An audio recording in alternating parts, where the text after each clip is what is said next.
Welcome back to the Grit Strength Podcast. This is your host, Coach Taylor Ware, coming at you again with another 5-Minute Friday.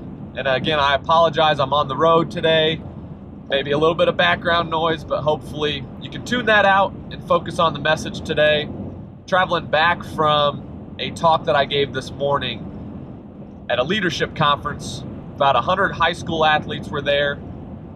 And the focus of my conversation or my talk was how leadership has no role. And again, very important concept both in athletics and in everything that we do, regardless of if you're still an athlete, a former athlete, focusing on other things now. But, leadership really should have no role. And what I mean by that is this.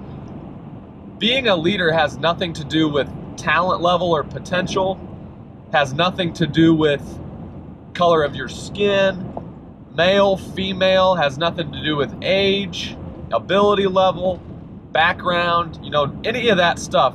There is no role associated with being a leader. Some people are a little bit more extroverted, more outgoing than others, which tends to make them be somebody that others look to as a leader just because they're a little bit more vocal, a little bit more outgoing. But I think there's a lot of different ways that you can lead people. You can lead by example. You can work really, really hard. Your actions can lead others. You can lead people by the type of person you are, your character, your integrity, the way you live your life.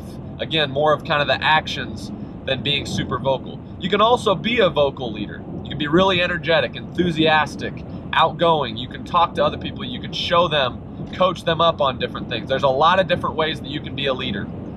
And what I told those young athletes was this, I've been in a multitude of different roles in both my athletic and professional life. I was one of the better players in high school, very naturally flowed into a leadership role, both by my actions and being more vocal as I was a little bit older in high school. Got to college, was definitely not one of the best players at IU, but still worked really, really hard. And by the time I was a senior, had built up enough rapport and was outgoing enough where even though I wasn't playing in the games, I was still kind of looked at as a leader of that group. Somebody who could keep the locker room loose. I knew all the other teams' plays. I was super vocal on the bench along with my other walk-on teammates, and that was our leadership role. That was what we brought to the table.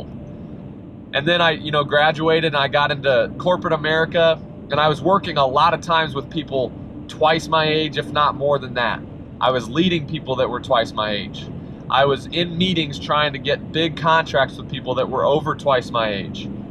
Same thing now. I'm in meetings with investors. I'm talking to other businesses, talking to them about their processes, doing social media management and marketing for different companies where, again, I'm meeting and talking through strategies with people a lot older than me. Trying to be in a leadership role in those sorts of situations is something I've been preparing for my whole life based on how many different things I've kind of had to go through, deal with, again, in athletics and in life. My point is this. Leadership can't be determined on your situation. I think everybody has opportunities to be a leader in multiple different regards, one or two. It's going to depend on what your situation is. But the one underlying thing that's extremely, extremely important to this concept is if you don't work hard, if you don't have a work ethic, if you don't put the time in and the foundation, nobody's going to respect you. You have to work really, really hard to demand respect and to demand leadership roles before anything else.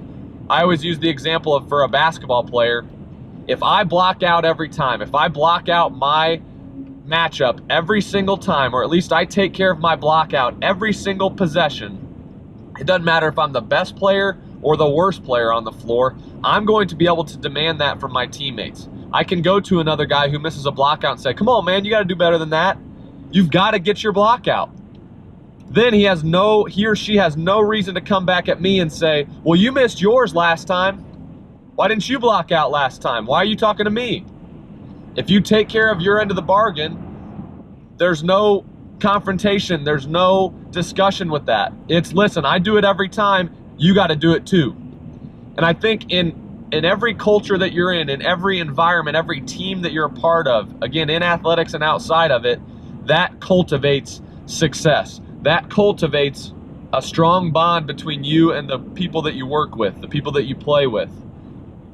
The best teams that I've been on, the best teams that I've watched and competed against, and the best teams that I've coached have been just like that. Because you're going to deal with some adversity. You're going to deal with things that don't go your way. When you have great leaders, you've got great leadership, it helps you get through those things. It helps you when you're really successful and when things aren't going very well. It helps you overcome both. You have to be a leader. You have to develop some leadership characteristics. If you're not a super vocal person, focus on the work ethic piece. Focus on doing everything that you can to work as hard as you possibly can. Doing everything that you can to master the skills that you need to master. If you are a vocal person, start talking to people. If you have a contagious personality, help other people along. Maybe encourage somebody who's not as vocal to speak up. Not everybody's just made to be a vocal leader, but they can develop into that, just like with anything else.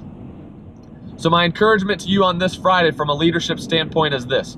Don't be the person who's cutting out early. Don't be the person who is going through the motions as far as what they're doing on the work side of things for today. Be the person who's going above and beyond. Be the person who's doing better today than they did on Thursday and Wednesday and Tuesday and Monday. Head into your weekend feeling really good about what you did on Friday, and try to bring some other people with you. Bring other people in your office. Bring other people on your team. Bring other coaches with you. Make it so contagious. Your effort level can be so contagious that it makes other people want to work really hard. That's my challenge to you. How many of you can listen to this, finish up the rest of your day, working really, really hard, making it contagious, and bring some other people along with you?